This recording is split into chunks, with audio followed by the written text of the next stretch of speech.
18, a milestone birthday, a symbol of freedom, adulthood, and the start of a new chapter.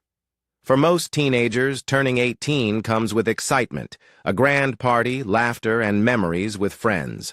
For me, however, it was the day I finally understood where I stood in my family.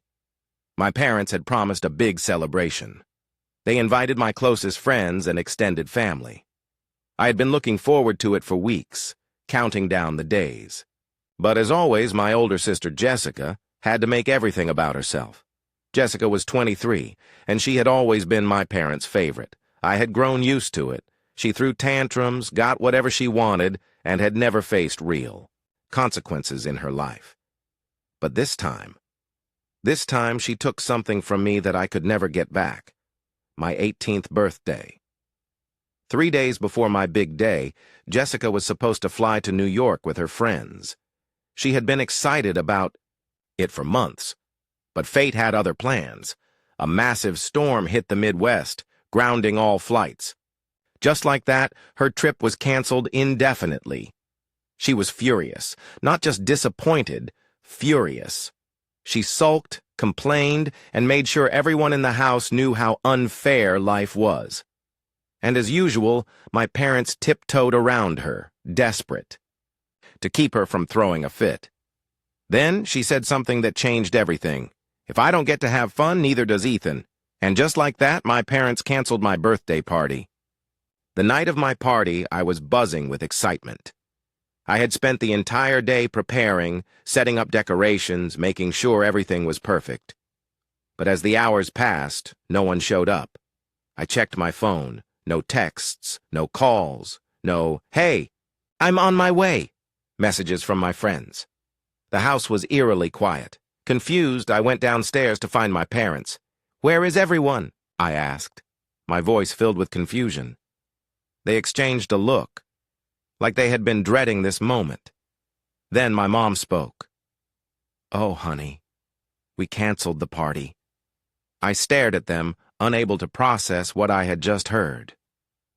"What?" "Jessica's really upset," my dad said, like that was a valid reason. "She's been looking forward to her trip for so long. It didn't feel right to celebrate while she's in this state." I felt my chest tighten. "So, because Jessica didn't get to go on vacation, I don't get a birthday? She's struggling right now," my mom added, as if my sister's canceled trip was some life-altering tragedy. "You didn't even ask me," I whispered, anger boiling inside me. "We thought it was for the best," my dad said dismissively, and then the final blow. "We told everyone you had a migraine and didn't want to celebrate." They lied. They told my friends and family that I was sick, that I had canceled my own party. I lost it. For the first time in my life, I didn't hold back. I yelled. I screamed. I demanded to know why Jessica's feelings mattered more than mine, why for 18 years I had always been pushed aside for her. And then Jessica herself came downstairs, rubbing her eyes, annoyed at being woken up. "You're being dramatic," she scoffed. "It's just a party," I turned on her. "You canceled my party," she shrugged. "Well, yeah, it would have been rude to celebrate when I'm so upset. Honestly, you're acting like a spoiled brat." That was it. That was the moment something inside me snapped. I lunged at her. I grabbed. Her hair shaking, her years of frustration pouring out of me. She screamed. My parents rushed forward, pulling us apart. And then, ding-dong, the doorbell rang. My dad opened the door to find my grandfather standing there, his face stone cold. If there was one person in our family you didn't want to cross, it was Grandpa.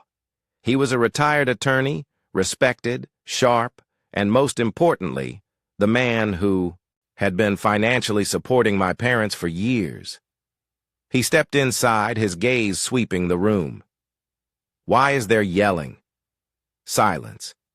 Then his eyes landed on me. "Ethan?" I had never wanted to complain about how my parents treated me. But at that moment, something in me said, "Tell him." So I did. I told him everything. How Jessica had always been the favorite. How my parents had canceled my party without telling me. how they had lied to my friends and family. My grandfather's expression darkened with every word. Then he turned to my father. "You canceled my grandson's birthday," he said slowly, his voice ice cold. "Because your daughter was sad about a trip?"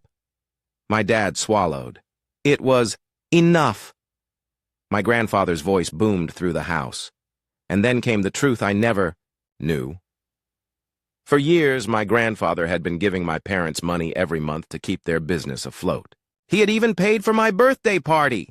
"You were going to take credit for my money?" he demanded. My parents stood there silent, their faces pale. Then he dropped the bombshell. "I'm done. No more money. You're on your own." Panic, desperation. My parents begged him to reconsider, but it was too late. He turned to me. "Pack your things. You're coming with me." And for the first time that night, I smiled. Moving in with Grandpa was the best decision of my life. My parents kept texting, begging for forgiveness. Not because they cared about me, but because they wanted Grandpa's money back, so I gave them a test. "If you really want me back," I texted, "kick Jessica out." They refused. That told me everything I needed to know. Jessica, on the other hand, wasn't done. She followed me after school, demanding I convince Grandpa to start supporting them again. When I ignored her, she attacked me, jumped on my back, and tackled me to the ground. Luckily, my friend, a football player, was walking with me.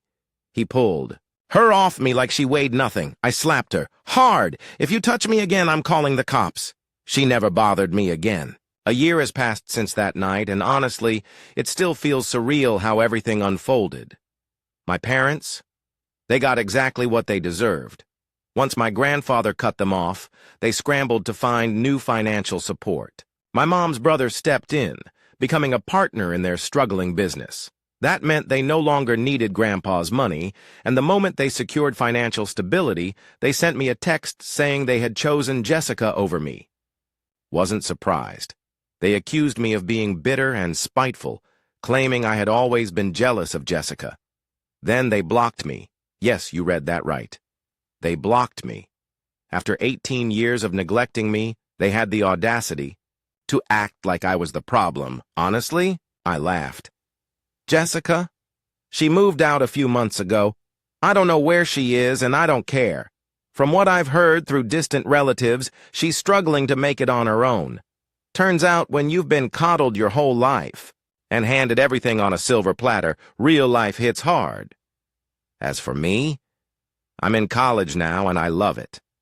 My best friend, the football player who had my back that day, yeah, he's more than just a friend now. We're dating.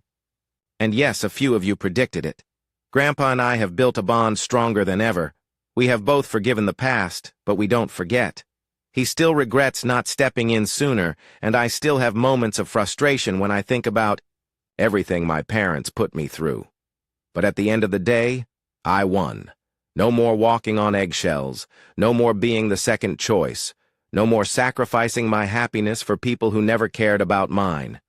For the first time in my life, I feel free, and I wouldn't trade that for anything.